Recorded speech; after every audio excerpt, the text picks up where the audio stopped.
اخوان ترى النصاب هذا ما كيخليو حتى شي بلاد، مصيبه وصافي. ها هو هذا السيد هذا دا لهاد السيده واحد 100 درهم في مدينه تيزنيت. المهم جا لهاد القهوه كونسوما شي حاجه، ها هو عطى للسيده اللي خدامه في هاد القهوه 200 درهم، والسيده غادي تردي الصرف ديالو عطات واحد 100 درهم. ها هي كتشوفوها قهويه، وغادي تزيدو واحد 50 درهم حتى هي غادي تشوفوها حتى هي، وغادي تزيد ليه واحد الصرف صغير، يعني غادي تكمل ليه 200 درهم ديالو. والغريب في الامر بان هذا السيد هذا عنده الصرف وما بغاش يعطيها الصرف الاول، لاش؟ باش ينصب عليها ويدي لها رزقها بطريقه غير مباشره.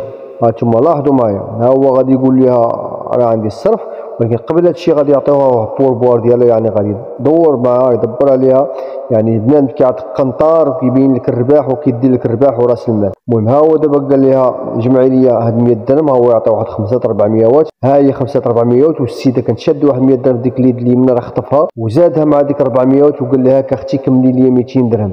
يعني ديك 100 درهم اللي دا ليها زاد مع ديك 400، والسيده ما دات ما جابت، وقال لها عطيني 200 درهم مجموعه. هاي السيده غادي تجبد 200 درهم مجموعه غادي تعطيها ليه.